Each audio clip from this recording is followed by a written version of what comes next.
Ewing. Good morning, Jody Screes. It's nice And to how are you today?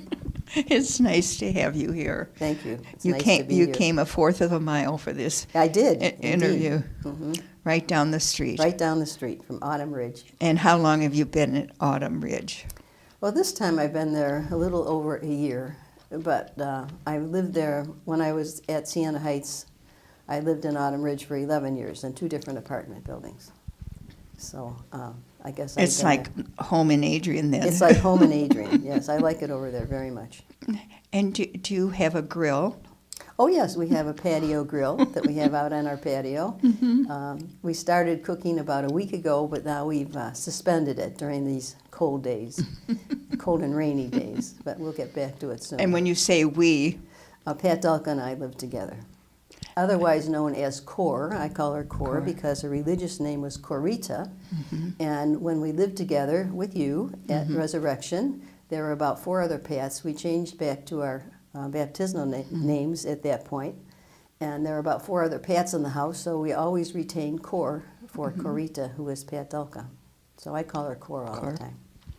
and you are a professor emeritus of Siena Heights University. Professor Emerita. Emerita. Yes. Oh, thank you. You're welcome. Of course. Yes. Yeah, of course. And what field? Well, at Siena Heights, I taught teacher education. And I'd say about half of my responsibility was visiting student teachers out in all the schools, which was a wonderful opportunity. I just love, and I love traveling. I'm not much of an office person. So to be able to be out on the road and visiting with people and visiting in schools was just a wonderful ministry for 11 years. Isn't it rather thrilling to think of the young men and women that you may have influenced as teachers? I hope they've been influenced positively. Oh, well, of course. Anyone from Siena, or particularly if their professor was Sister Marilee Ewing, Yes. have been influenced. Known as Marilee. I never got into titles. Really? The students too? Oh, yes. Yeah. And do you keep in contact with any No, students I've never today? been one to keep in contact with former students. What about I do, currently? Currently, I'm mentoring a few students at Siena, 2 in the engineering program and then 2 that are in the Adopt a Sister program. And that's been wonderful to visit with them. When you say mentoring, what? It just means visiting, kind of like a grandmother figure. So my age is perfectly suited for this. To the engineering students, do they ask you questions about study or future? Or? No, not very much at all. Just how they're doing and how they're progressing. One had knee surgery, so how he got through the knee surgery and still kept up with his studies and that kind of thing. What their program's like, what they're going to take the next time, and that kind of thing. So. Oh, that's great. Just it's a comfort zone for them. Yes, that's right. Kind of, as I said, a grandmother figure. Somebody interested just in them and not trying to convince them to do anything other than just be their best selves. Well, when you say grandmother figure, what what puts you in that category? Well, I just turned 80, so I think Yes. I think that puts me in the category of grandmother. I would say Maybe so. great grandmother. Well, when you look back on your life, what 2 or 3 events do you find very, very formative and exciting? Well, I would say all of my places of ministry have been wonderful. And I was anticipating the question of which ministry was probably did you like the most, and I would not be able to pick and choose between Lansing Catholic Central, IHM High School, Regina Dominican High School, and Siena Heights. All 4 of them were absolutely outstanding places to be. And a highlight for me, I think, was the celebration of my Golden Jubilee, oddly enough. And I was able to invite, I was here at Siena, and so I was able to have all of the Siena group and Adrian group at this celebration, as well as I had at least 20 or 30 people come in from Chicago, and to share the Adrian experience, Adrian Dominican experience with all of my relatives. They still talk about it today as a change of life event. And Oh, my. so it was really a wonderful celebration. It was in Holy Rosary Chapel, and yesterday or Saturday when we sang the Dominican Magnificat and the Feast of Catherine, it reminded me of that event because we sang that, and people in my family still remember that particular hymn and were moved very much by it. So. And there was a special hymn that was composed for you at your Jubilee time. Yes, my cousin Michael was a program director at GIA at the time, and so he commissioned GIA. I'm not even sure it's a music organization. Liturgical. I think it's liturgical organization, and he commissioned Marty Hogan to compose "Seek Truth, Make Peace, Reverence Life," and he did it in collaboration with Donna Markham, who was our prioress at the time. So. And it was sung on. It was sung at my Jubilee and continues to be sung on various occasions throughout. He also was commissioned Marty to write "All Are Welcome," and "All Are Welcome" is a song that was composed in honor of my cousin Peggy and Eugene, who owned at that time Two Oaks. And if you look at the bottom at the acknowledgments, you'll see Two Oaks as the text for "All Are Welcome." And what is Two Oaks? Well, Two Oaks is a summer home that my aunt and uncle purchased on the year of my birth, 1936. I don't think there was any significance in that, but that was when it was purchased. And it was kind of a gathering space for the entire family throughout we never would have been able to have summer vacations the way we did. And it was on a hill, and there were two homes. One was an all-year-round home, and one was what they called the cottage. But the cottage had 4 bedrooms and 1 bath. And the Lanes, that's my mother's side of the family, we had access to the summer home for 2 weeks every summer. And we packed that place with 20 or 30 people and just had the best time. And so it has many, many memories for not only for myself, but all of our family members. And it still does. It still does, yes, to this day. And people flock, the grandnieces and the grandnephews. The new generation is not quite as interested in Two Oaks as we were when we were children. That may change It may change. as they mature. It could be. So you mentioned your Jubilee, but you also mentioned IHM. Explain the institution and where it is. Well, IHM High School is a high school that's was sponsored by the IHM Sisters from Monroe, and it's on Cermak Road in right west of Ignatius High School. Still operating? No, it was closed a couple of years, well, maybe 10 years ago. And when I was at Lansing Catholic Central, the principal of Lansing Catholic Central was Sister Pat Guthrie, who was an IHM. And after a few years, she was called to leadership in her congregation. And so a few years later, she was looking for administrators for the high school. So Pat Brady and myself and Jane Farrell, IHM, became the leadership team at the high school. 10 years, 10 absolutely marvelous years. Is that when you first met Jane Farrell? Yes, it is. She has a birthday coming up, I think. She just celebrated on Sunday. Sunday. Yes. 88, I think. Is it 88? It's 80-something, I know that. Yeah. Well, that was a trio. Yes, it was. And we just Had you ever... That was a new experience for everybody, wasn't it? Yes, I had been a math teacher up to that point. I was a math teacher for 12 years after my stint as a first or second grade teacher. And so none of us, I think combined we had enough credits to qualify for under the North Central Association to qualify as an administration. And so it was that inspired me to go on to study afterwards and get my PhD in curriculum design.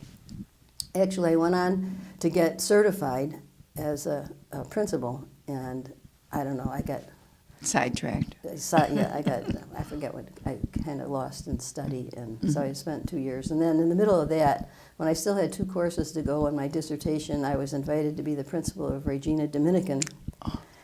And so my advisor advised me that I would never finish my degree if I took on this position. Oh, my. But I decided that I would do it anyway, and I did get the degree, and I did become the principal at Regina Oh, Dominican. my. So you did both at the, Yes. oh, my. Wonder Woman. Yeah. Well, Pat Downey was the president at that time, and she was very, very Oh. kind and gave me a lot of leeway in terms of flexibility. So I interviewed teachers about their experience in supervision, teacher evaluation. So I had to be gone from school in order to do those interviews. So she was very, very kind in allowing me to do that. That's wonderful. What an experience talking to other teachers like that. Oh, yes. Mm-hmm. And teaching and going to classes with teachers from the Chicago Public Schools. What a dedicated group of men and women they were. And I was just really inspired by them. So that was a wonderful experience. So how long were you at Regina as a principal then? I was at Regina Dominican, and I can't say Regina without saying Regina Dominican. Yes. For 8 years. It was during the time of the merger. Loyola Academy merged with Marilee High School. And so those were very challenging days. That was a boys' high school. Boys' high school. Loyola High School was a boys' high school in Wilmette, our brother school, actually. Mm-hmm. And but in a way, it was a blessing because it forced us to really look at ourselves, examine ourselves, and focus on our mission, and especially our mission as a Dominican school. And I think that's why I can't say Regina without saying Regina Dominican. So we did many activities to celebrate Dominican saints and our Dominican charism, and it was a wonderful experience, and I enjoyed my time at Regina Dominican immensely. Isn't there a celebration going on sometime this May for Nancy Murray? At Regina Dominican? Mm-hmm. I don't know. You were not aware of that.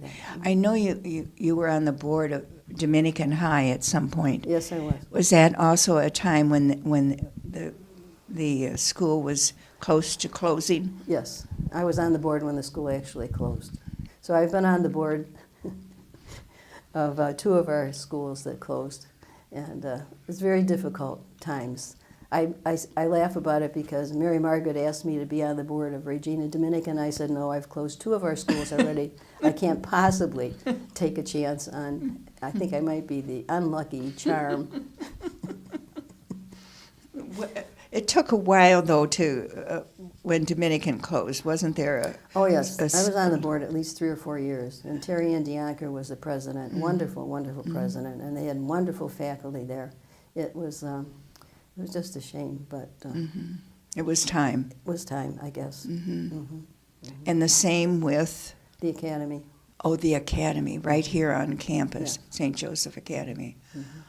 Are you excited that the education department from Siena Heights University now occupies some of the old academy?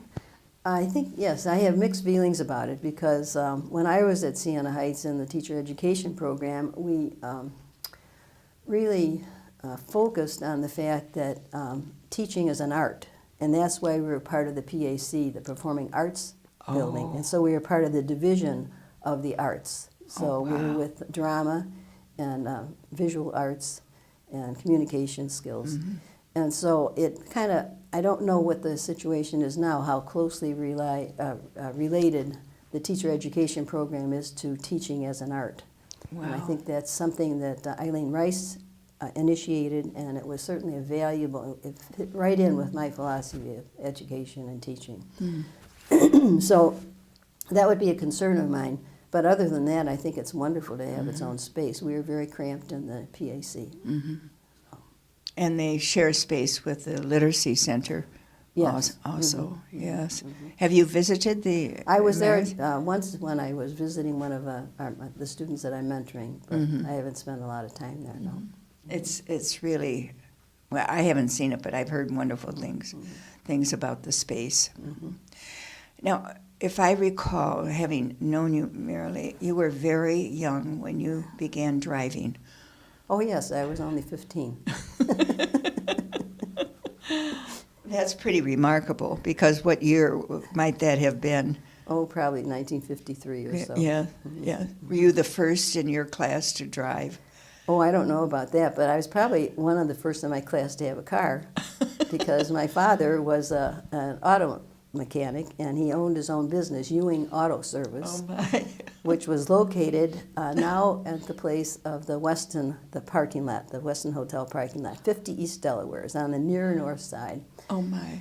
And so he had what he called a shop car, so his mechanics wouldn't have to get their own cars dirty if they needed a part in the middle of their work, they could just use the shop car. The shop car was a 38 Pontiac with running boards, and my mother convinced my dad that it would be good for me to be able to have access to the car so I could take her shopping. She did not drive. God bless Mother. God bless Mother is right, because my Aquinas classmates and I had just a wonderful time in the car, and they named it Shake, Rattle, and Roll. And it was very spacious inside. You could get at least 12 people inside, and which we did often. And no tickets? Oh, no. The regulations weren't quite as firm then. One time, I think it was the PE teacher's mother passed away, and the funeral was over at St. Rita's, and so two of the sisters called and asked if I could take some of them to the funeral, because we had dismissed school for the day, so we could go to the funeral. And I said, well, you can have the front seat because the back seat's going to be filled with my friends. So we drove. It was Sister Philomena and Sister Barbara sat in the front seat of this 38 Pontiac, and we had at least 10 classmates in the back seat, and we just... Wasn't it a shift? Oh, absolutely a shift car, with a clutch and all that stuff. They were brave, those two sisters. Yes, they were. We had a good time. Just the mental picture is enough. Well, Sister Cletus, Sister Cletus used to be the treasurer of the congregation. I worked with her as a postulant and novice. And she was at Aquinas on one occasion when I had driven up and my classmates started to get out of the car, and she said it reminded her of the cars at the circus where, they keep coming out and coming out and coming out. Oh, how funny. Yes. So, you're a native of Illinois I'm after a native all of this. Chicago, yes. Chicago native. St. Columbanus Parish. And you were born in Chicago? I was born in Chicago. Well, actually, Evergreen Park. Little Company of Mary Hospital is in a suburb, Evergreen Park. So I think my birth certificate says Evergreen Park. Evergreen Park. And you were in the St. Columbanus Parish. Yes. And that's where you met our sisters. Yes, I did. Yes, and the rest is history. The rest is history. When I was in second grade, I absolutely adored Sister Rose Gilbert. Oh, my. And I wanted to be just like her. And on one occasion, she asked me to teach some of my classmates how to tell time. I still remember this. So it was not only that I was inspired to be an Adrian Dominican by her, but also inspired to be a teacher. Oh, my. And so when I was in sixth grade, I was inspired especially by Sister Virginia Treese. And then when I got into high school, I mean, all of the sisters at Columbanus were wonderful. We used to go over for Mass on Saturday morning, and then we'd play Red Rover right outside the convent. And you can hear the sisters in there laughing and having the good old time. And they were just such a joyful group. And same about the sisters at Aquinas. And, Who was the principal at that time? Sister Mary William, a woman far before her time. Oh, my. There was no mention that I knew of women's leadership at that time in the 50s, but the students there felt as though we were running the school. Wow. And so she had a wonderful gift of being able to provide opportunities for leadership at the same time as administer a very, very well-run school. So she was terrific. Lucky. So did you finish high school then? I finished high school. Sister Thomas Mary was my sponsor, my biology teacher in sophomore year. And I had told myself that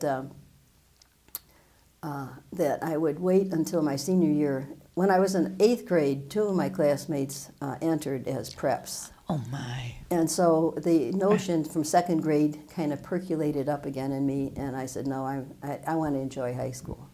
So I did very much with Shake, Rattle, and Roll, enjoy high school.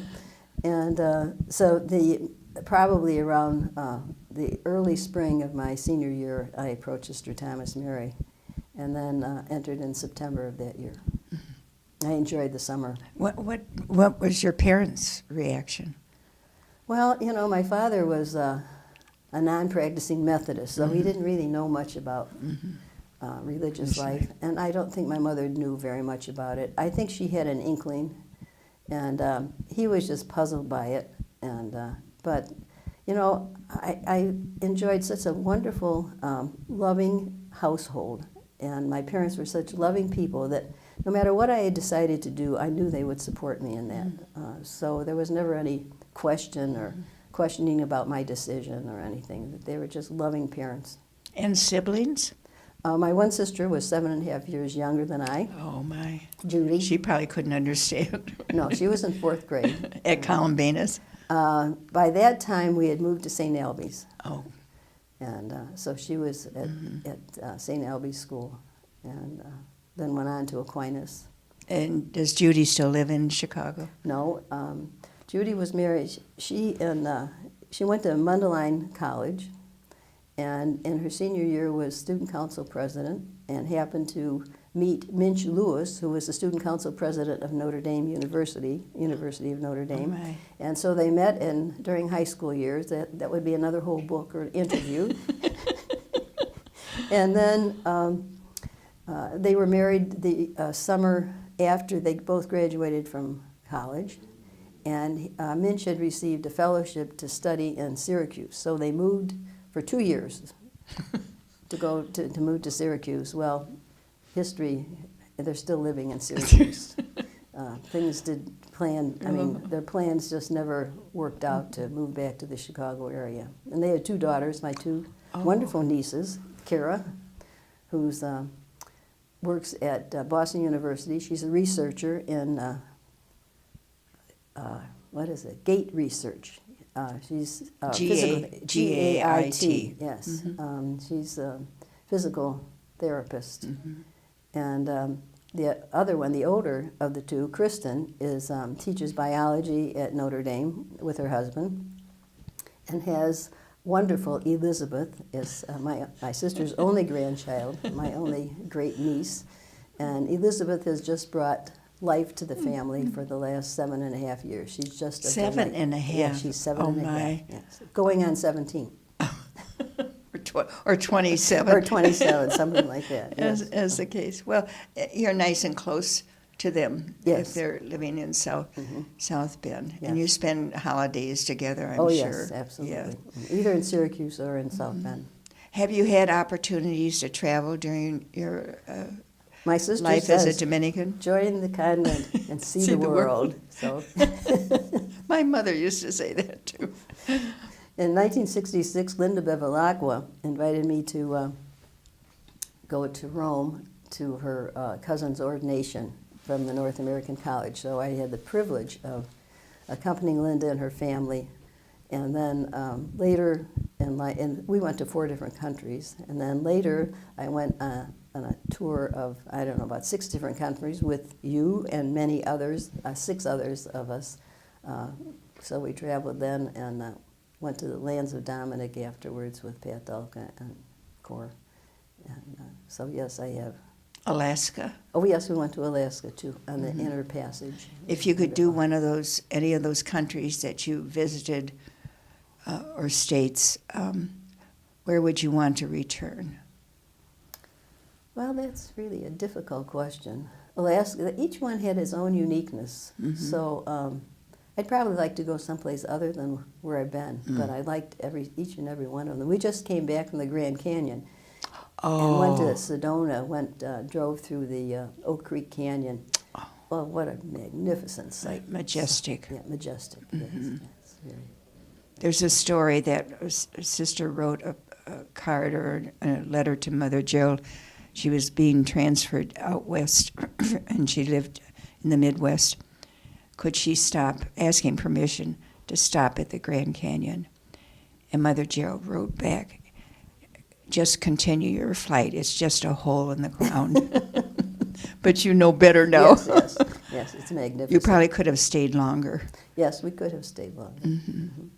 That's the other place. When we were in Alaska, we only stayed one night in Denali National Park. And I'd love to go back there sometime because we were not able to see all the animals and the wildlife that what we would have been able to see had we had another day. So, Marilee, what advice would you? What was the major advice that you would give to teachers, and you would again give to teachers today, or those beginning their first years? the advice I would give them is to live through the challenges, because the blessings of the vocation of teaching are just outstanding. So it's very challenging at times. Focus on the students and focus on what the students are learning, and just enjoy. Beautiful, beautiful. Well, thank you for all that you have done, not only for the congregation. I know you've been on committee after committee and board after board, but your principalship and of course your time at Siena. So thank you for all of that, and I know you're continuing to give the gifts that you have. So thank you, Marilee. Well, thank you, Jody. That's very kind of you.